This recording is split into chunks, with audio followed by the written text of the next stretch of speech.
Students, welcome to Magnet Brains Hindi medium. मेरा नाम है अवनीश त्रिपाठी। तो कक्षा 12 भूगोल में बुक 2 इसके सभी इंपॉर्टेंट चैप्टर्स देखने के बाद आज हम पहुंचे हैं आखिरी चैप्टर्स पे, यानी अध्याय 12 भौगोलिक परिप्रेक्ष्य में चयनित कुछ मुद्दे और समस्याएं। ये एक ऐसा चैप्टर है जिसमें कुछ इंपॉर्टेंट खासकर पर्यावरण से संबंधित परेशानियों और मुद्दों को लेकर चर्चा की गई है। आज के सेशन में हम इस चैप्टर का कंप्लीट चैप्टर रिवीजन करने वाले हैं, यानी एक बार में इस पूरे कंसेप्ट को समझने वाले हैं। तो आप इत्मीनान से बैठ जाइए, इस चैप्टर को कंप्लीट कीजिए। पर एक बात का ध्यान रखिएगा कि मैग्नेट ब्रेन्स हिंदी मीडियम एक ऐसा प्लेटफॉर्म है जहां पर आप कक्षा 7 से 12 तक की सारी शिक्षा निःशुल्क पा रहे हैं। यानी आपको एक या दो चैप्टर्स पढ़ने के बाद कोई पेड सब्सक्रिप्शन नहीं देना है और न ही किसी तरीके के डिस्काउंट कूपन कोड की आवश्यकता मिलेगी। और कक्षा 7 से 12 तक की आपकी सारी की सारी शिक्षा हिंदी माध्यम में आप यहां से किसी भी स्टेट बोर्ड या सीबीएसई बोर्ड के लिए ले सकते हैं। ठीक है, चलिए तो आइए इसी के साथ शुरू करते हैं आज का ये टॉपिक, आज का ये चैप्टर, और देख लेते हैं कि मुख्य रूप से दो तीन चीजें क्या हमें इस चैप्टर में पढ़नी है। तो एक हम बात करेंगे पर्यावरण के प्रदूषण की, यानी जिसको आप बोलते हैं इन्वायरमेंटल पॉल्यूशन। इन्वायरमेंटल पॉल्यूशन, ठीक है, जिसमें विशेष रूप से वायु और जल और ध्वनि, ये तीन तरह के प्रदूषणों पर हम चर्चा करेंगे। और प्रदूषण आपको पता है पूरी दुनिया में सॉरी एक बहुत ही ज्वलंत मुद्दा है। और ये जो प्रदूषण है वो हर तरह की चीजों पर इफेक्ट डाल रहा है, मतलब प्रोडक्टिविटी, उत्पादकता पर, स्वास्थ्य पर, है ना, जो शहरों की या आप कह सकते हैं कि जो जनसंख्या के जो क्वालिटी, गुणवत्ता विकास है उसको बहुत नकारात्मक रूप से ये प्रभावित कर रहा है। तो ये पूरे विश्व की चिंता बनी हुई है, चाहे वायु का प्रदूषण हो, जल का हो या ध्वनि का हो। तो एक तो मुख्य रूप से हम इस चैप्टर में ये देखने वाले हैं। दूसरा हम बात करेंगे नगरीकरण यानी अर्बनाइजेशन की। अब इसका क्या मतलब है? इसका मतलब यह है कि जब गांवों से पलायन एक ऐसे क्षेत्र में होने लगे जहां उत्पादन और रोजगार के साधन हो या अवसर हो और वहां पर बस्तियां बसने लग जाएं और नगर का रूप ले लें। नगर वो कब कहलाएंगी? जब वो द्वितीयक क्रियाएं ज्यादा करने लगे, यानी जब वहां पर प्राथमिक यानी कृषि संबंधित क्षेत्रों से हटकर वहां पर उत्पादन और सेवा संबंधित क्षेत्रों का विकास हो जाए तो वो नगरीकरण होगा। अब ये भारत में कैसे बन रहा है, क्या ट्रेंड रहा है, कैसे पनप रहा है और अभी स्थिति क्या है और समस्याएं क्या है, इसकी चर्चा करेंगे। फिर हम थोड़ी सी लास्ट में देखेंगे भूमि की गुणवत्ता का ह्रास कैसे कैसे हो रहा है, ये भी एक पर्यावरणीय मुद्दा है, इस पर भी थोड़ी चर्चा करेंगे।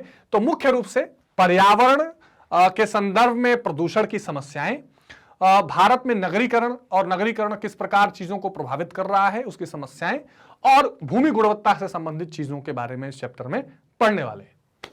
अब देखिए, अगर हम प्रदूषण की बात करें, पॉल्यूशन की बात करें, तो ये रूपांतरण है किसका? पॉलिटोनियम का, और जिसका मतलब है गंदा होना। कोई भी चीज अगर गंदा हो जाए तो वो प्रदूषण है।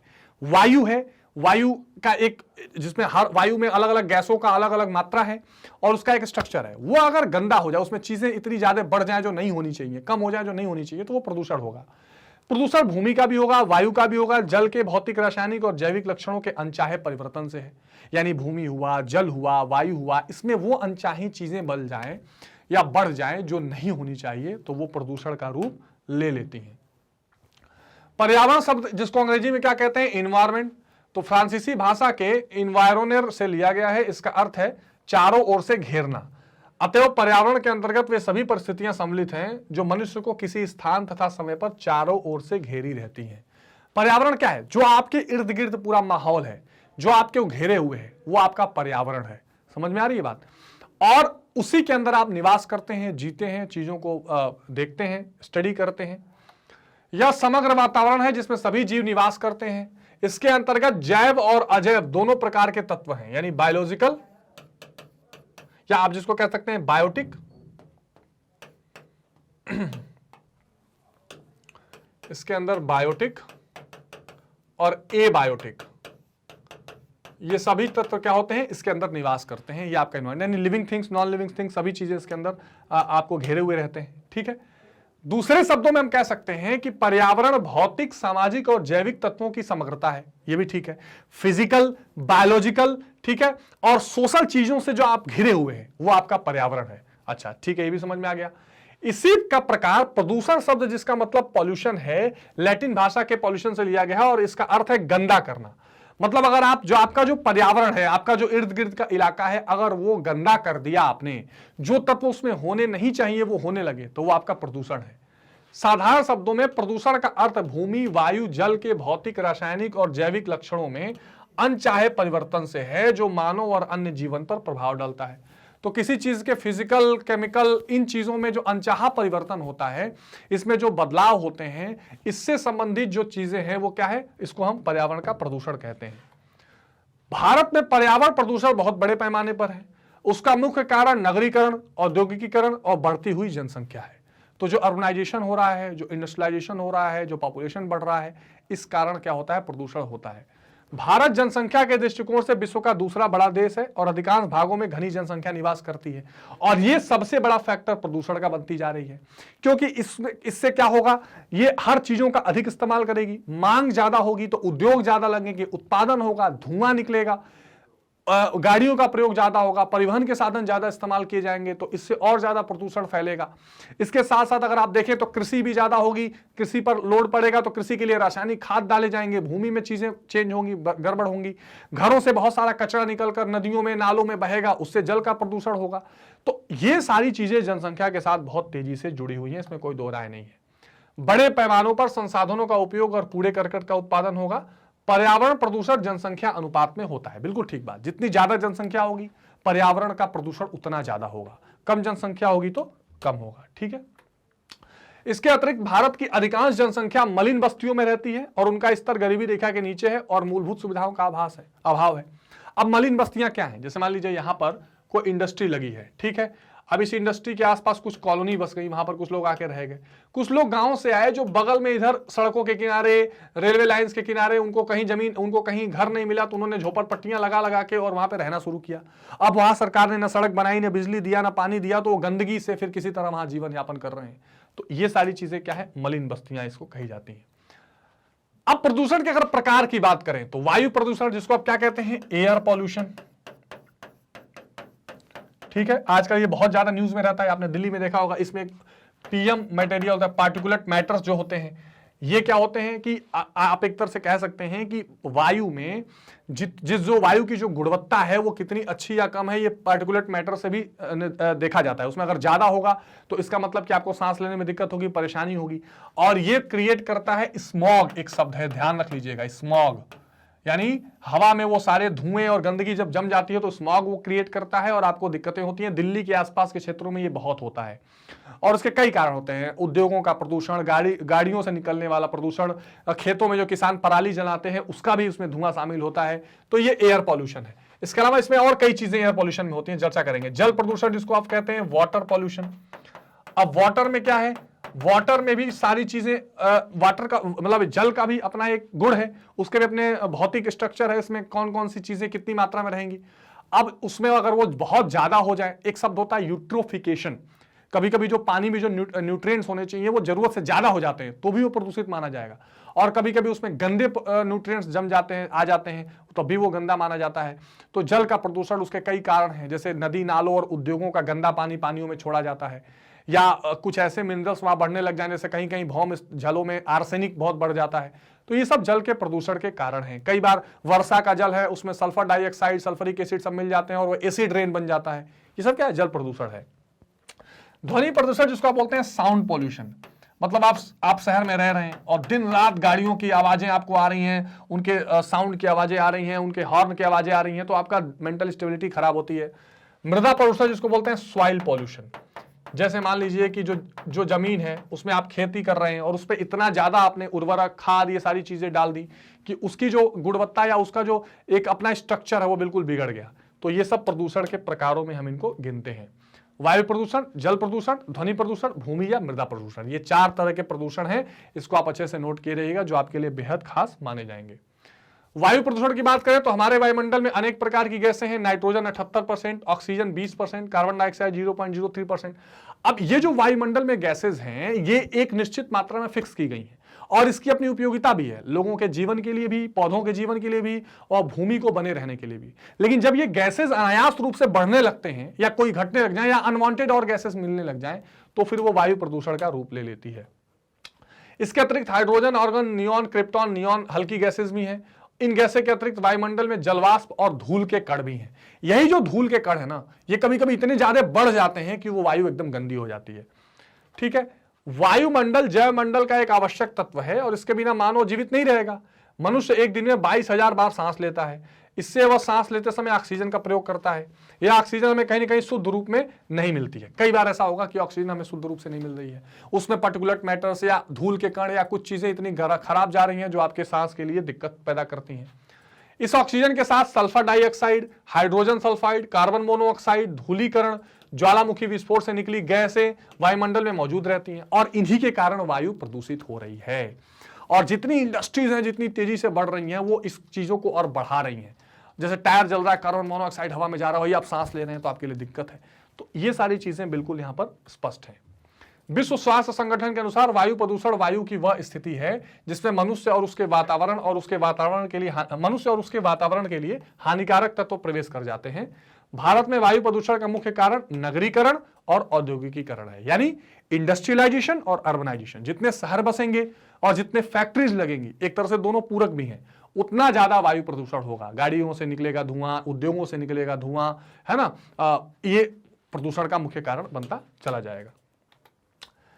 भारत के अधिकांश नगरों में वायु प्रदूषण बड़े पैमाने पर हुआ है और अधिकांश नगरों में सस्पेंडेड पार्टिकुलेट मैटर है ना, एसपीएम, यानी जो हवा में मैटर पार्टिकुलेट मैटर मिले होते हैं, ये मानवीय सहन सीमा से बहुत अधिक हो जाता है। एक लिमिट बनाई गई है कि अगर एयर में इतना पार्टिकुलेट मैटर रहेगा तो ठीक है, अब ये जितना होना चाहिए उससे 10 गुना 20 गुना बढ़ने लगता है, तब आपका वायु एकदम प्रदूषित हो जाता है। अधिक मात्रा में कूड़ा करकट, सीवर के गंदे पानी, सिगरेट, बीड़ी, सिगार आदि से नगरीय और ग्रामीण क्षेत्रों में वायु प्रदूषण तेजी से हो रहा है। ग्रामीण क्षेत्रों में बड़े पैमाने पर कीटनाशक, ठीक है, दवाई, अन्य रासायनिक पदार्थों का प्रयोग, खाना बनाने के लिए लकड़ी, गोबर के उपले, कोयला, मिट्टी, इनका प्रयोग होता है और ये प्रदूषित करते हैं। वायु प्रदूषण का प्रभाव क्या है? तो औद्योगिकीकरण के साथ साथ परिवहन के तीव्र साधनों से निकले धुएं से भी वायु प्रदूषण बढ़ा है। औद्योगिक क्रांति से पहले वायुमंडल में कार्बन डाइऑक्साइड की मात्रा 0.294% थी। 1980 में 0.0334 हो गई और 2040 तक ये मात्रा दुगनी हो जाएगी। तो इससे ग्रीन हाउस इफेक्ट बढ़ेगा, ये समझना बहुत जरूरी है। ये ग्रीन हाउस प्रभाव कार्बन डाइऑक्साइड बढ़ने से क्यों बढ़ेगा, समझ लीजिए। होता क्या है, ये आपकी पृथ्वी है, ठीक, इस पृथ्वी पर सूर्य से गर्मी आती है, ये गर्मी आ गई और ये उसी तरह वापस भी जाने लगती है। गर्मी आती है, वापस जाने लगती है टकरा के। तो वायुमंडल में कुछ गैसेज हैं जिनको आप ग्रीन हाउस गैस कहेंगे, जैसे कार्बन डाइऑक्साइड, मीथेन। ये गैसेज ना जितनी जरूरत चाहिए गर्मी पे पृथ्वी पे, मतलब अगर ये गैसेज नहीं होती तो सारी गर्मी वापस चली जाती और ये पृथ्वी एकदम ठंडा हो जाता, बर्फ बन जाता। लेकिन जितना गर्मी तापमान के लिए चाहिए होता है, ये गैसेज उसको रोक लेती हैं। अब अगर आप कार्बन डाइऑक्साइड जैसे गैसेज एकदम बढ़ाते जाएंगे तो जितनी गर्मी रुकनी चाहिए उससे और गर्मी ज्यादा रुकेगी और पृथ्वी गर्म होगा, जिसको आप ग्लोबल वार्मिंग कहते हैं। इसी को कहते हैं ग्रीन हाउस प्रभाव का बढ़ना। और फिर क्या होगा, जितने आप कह सकते हैं कि जितने बर्फ हैं, जितने जिसको कहते हैं ना कि ग्लेशियर्स हैं, वो सब पिघलने लगेंगे और पिघल के जल स्तर क्या होगा, बहुत तेजी से बढ़ेगा और बढ़ने के बाद फिर क्या है, कोस्टल एरियाज के डूबने का डर है। तो ये कार्बन डाइऑक्साइड जैसे गैसों के मात्रा के बढ़ने के दुष्प्रभाव से हो सकता है। तो ये अपने को ध्यान रखना है, ठीक है। ऐसा अनुमान है कि 2040 तक वायुमंडल के तापमान में 30% से वृद्धि हो जाएगी। जलवायु में परिवर्तन होगा, हिमालय पिघलेंगी, हिमालय मतलब कि जो बर्फ है वो पिघलेगी, समुद्र का जल स्तर बढ़ेगा और पारिस्थितिकी तंत्र बिगड़ जाएगा। तो आप इसका अनुमान लगा सकते हैं कि कितना भयानक परिणाम होगा और दिक्कतें बढ़ने वाली हैं। वायु प्रदूषण के नियंत्रण के क्या उपाय हैं? जनसाधारण को शिक्षित करना बिल्कुल जरूरी है। सबको बताइए कि कितना जरूरी है इसमें शिक्षित होना। प्रदूषण संबंधित नियम बनाने, जैसे सरकार बनाती है कि भाई ये गाड़ियां नहीं चलेंगी, BS6 ईंधन आएगा वाली गाड़ियां आएंगी और ये उद्योग इस क्षेत्र में नहीं रह सकते, ऐसे नियम बनाए जाते हैं। उचित ईंधन जैसे CNG, कंप्रेस्ड नेचुरल गैसेस से गाड़ियां चलेंगी, पेट्रोल डीजल से कम चलेंगे। धुएं का उचित निकास, प्रदूषण नियंत्रण के संयंत्रों की लगाया जाए, कुछ ऐसा लगाया जाए जिससे प्रदूषण को कंट्रोल किया जाए। उद्योगों की उचित स्थिति, परिवहन के साधनों में सुधार, तो जैसे पब्लिक ट्रांसपोर्ट को ज्यादा एक तरह से तवज्जो देना। तो ये सारी चीजें जो हैं वायु प्रदूषण के उपाय के रूप में देखी जाती हैं। अब अगर हम जल प्रदूषण की बात करें तो आपको पता है कि जल जो है वो सबसे इंपॉर्टेंट या मोस्ट इंपॉर्टेंट पार्ट पूरे जैवमंडल का माना जाता है।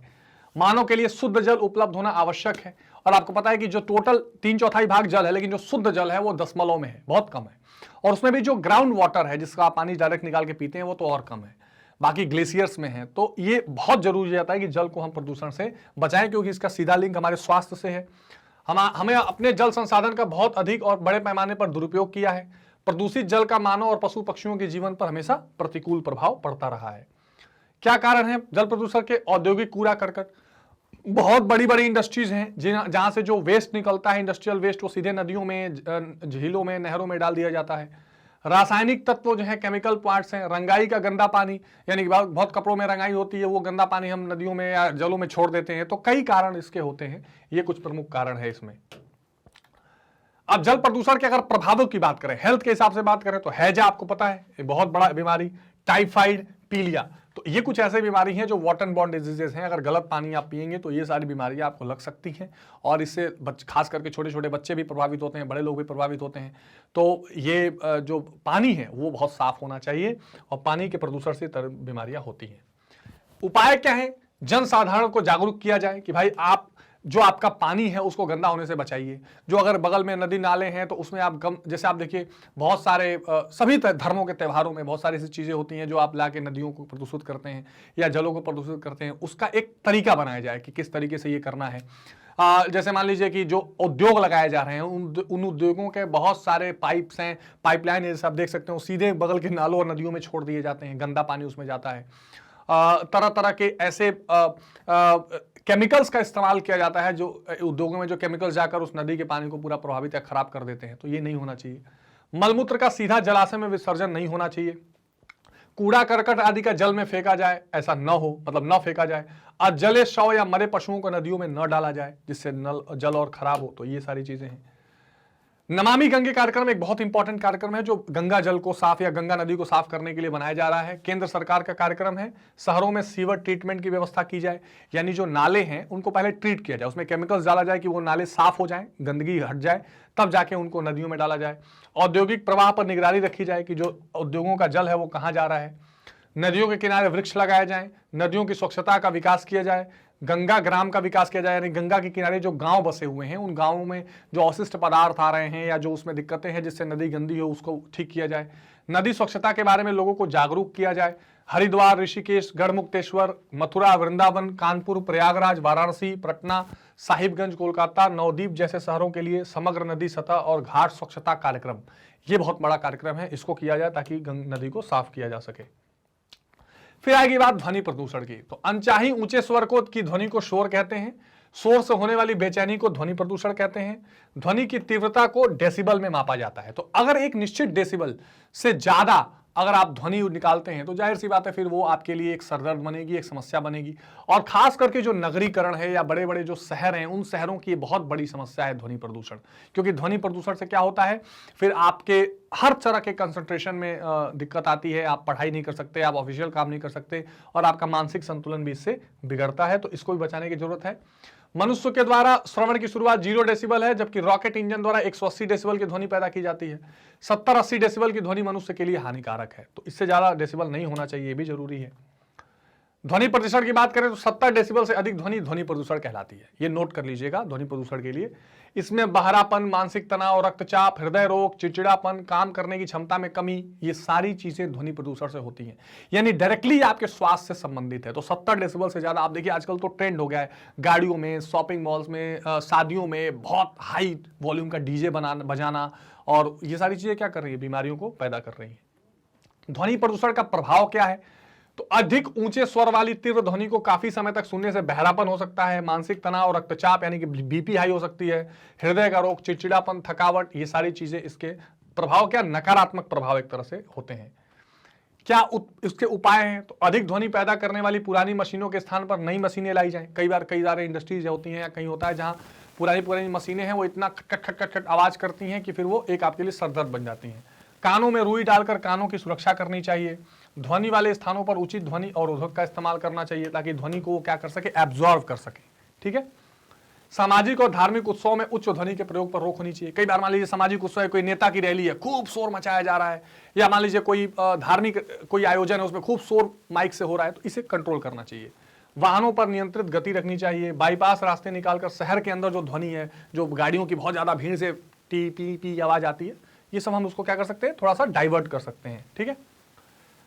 अब आते हैं हम इन प्रदूषण के बाद एक इंपॉर्टेंट पॉइंट, नगरीकरण, जिसको आप क्या बोलते हैं, अर्बनाइजेशन। तो नगरीकरण नगरीय हो जाने की प्रक्रिया है। बिल्कुल सिंपल है भाई, नगर के बस जाने की जो प्रक्रिया है, नगर हो जाने की जो प्रक्रिया है, वो नगरीकरण है। वह ऐसी जनसांख्यिकीय प्रक्रिया है जिसके द्वारा किसी देश की जनसंख्या का बढ़ा हुआ भाग नगरीय क्षेत्रों में निवास करता है। तो ये बिल्कुल इंपॉर्टेंट बात है, जो इंपॉर्टेंट जनसंख्या है वो नगर में बसता जा रहा है। नगरीकरण विकासशील देशों की एक विशेषता है जहां तीव्र गति से ये फैल रहा है। जो डेवलपिंग कंट्रीज हैं, जहां पर अभी भी नए नए उद्योग लग रहे हैं, नए नए कारखाने लग रहे हैं, वहां धीरे से शहर बस जा रहा है। तो ये विकासशील देशों में ज्यादा पाया जा रहा है। ये औद्योगिकरण से जुड़ा हुआ है और इसकी ये कई अवधारणाएं भी इसके साथ जुड़ी हुई हैं। क्या क्या? तो अब नगरीकरण को देखा जाए तो कस्बों और नगरों में जनसंख्या के संकेंद्रण से संबंधित एक तो ये रहता है, ये आप पहला जान लीजिए कि जो कस्बे हैं, जो नगर है, उनका जो सेंट्रलाइज होना है, जो संकेंद्रण है, वो नगरीकरण है। नगरीकरण का औद्योगिकरण से घनिष्ठ संबंध है, पहले भी बता चुका हूं। जहां उद्योग लगेंगे, उद्योग में काम करने वाले लोग बसेंगे, कॉलोनी बसेगी, कॉलोनी के साथ दुकानें बसेंगी, वहां पे शॉपिंग मॉल्स बनेंगे। तो ये जैसे बहुत सारे, नोएडा को ले लीजिए, गीडा को ले लीजिए, ये एग्जाम्पल है इसके। नगरीकरण के कारण ही गांवों में से शहरों का पलायन हो रहा है, क्योंकि यहाँ पर अपकर्ष कारक होते हैं। अब प्रतिकर्ष और अपकर्ष कारक मैं आपको पलायन वाले चैप्टर में पढ़ा चुका हूं, ताकि वो उसको क्या करते हैं, अट्रैक्ट करते हैं। गंदी बस्तियों के विकास में नगरीकरण एक कारक है, ये बड़ी महत्वपूर्ण है। जो मलिन बस्तियां हैं, गंदी बस्तियां हैं, जिनके कारण बहुत सारे प्रदूषण, बहुत सारे स्वास्थ्य संबंधी समस्याएं आ रही हैं, वो नगरीकरण के कारण हो रही हैं, क्योंकि सबको उस तरह की अच्छी सुविधा नहीं मिलती है, फिर वो कहीं भी बस जाते हैं। गंदी बस्तियों की समस्या क्या है? तो नगरों में जनसंख्या की विस्फोटक स्थिति और उल जुलूल विकास के कारण नगरों में मलिन बस्तियां बस गई हैं। मान लीजिए कोई इंडस्ट्री लग गई, अब वहां पर लोग उस इंडस्ट्री को देख के हजार लोग गांव से आ गए। अब उनको ना रहने की जगह है, ना खाने की जगह है, नौकरी भी जल्दी मिल नहीं रही है, तो क्या करेंगे? कहीं तंबू वंबू लगा के किसी रेलवे लाइन के किनारे धीरे से बस जाएंगे, वो एक बस्ती बना लेंगे। फिर ना वहाँ नाली है, ना वहाँ शौचालय है, ना वहाँ कोई सुविधा है, और वहाँ गंदगी बनती रहती है।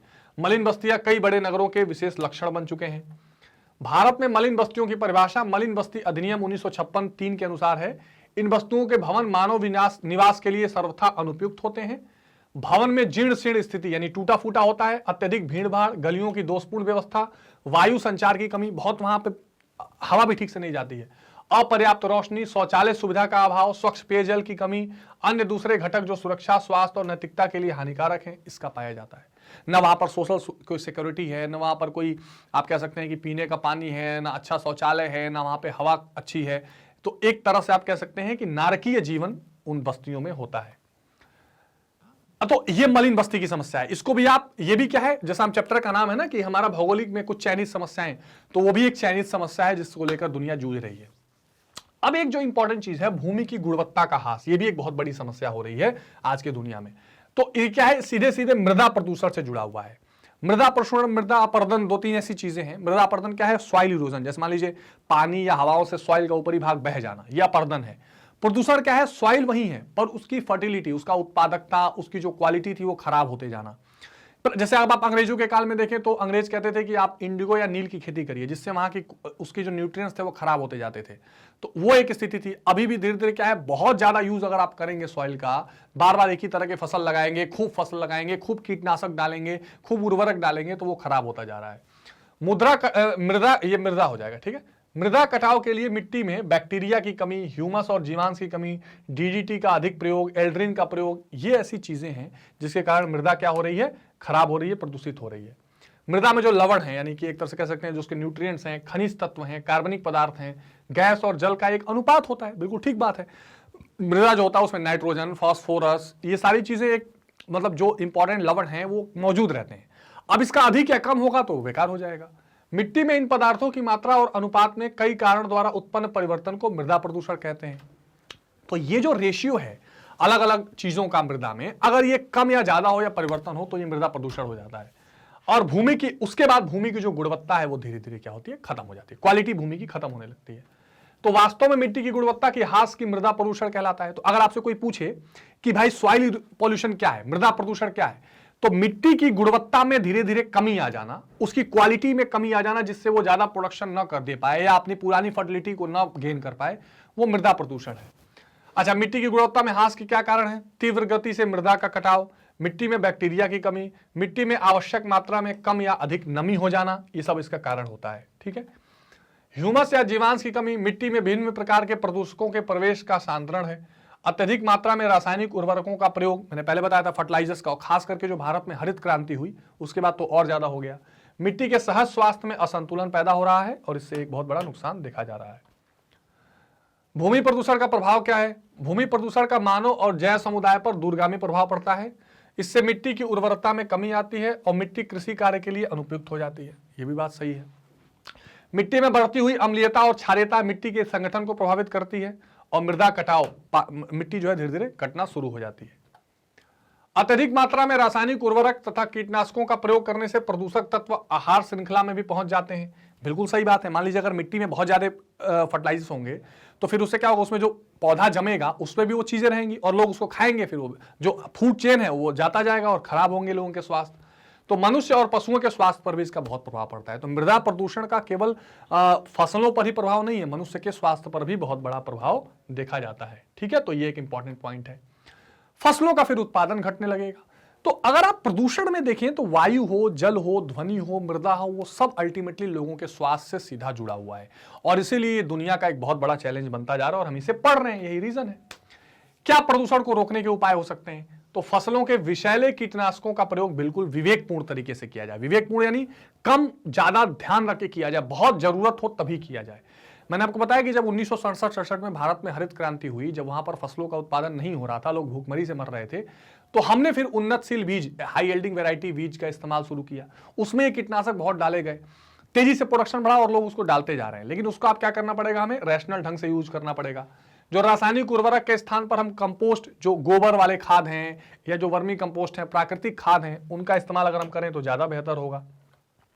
फसलों का उत्पादन, हाँ ठीक है, क्षारीय भूमि की वैज्ञानिक ढंग से शोधित की जाए, यानी जो भूमि है उसको ठीक से ट्रीट किया जाए।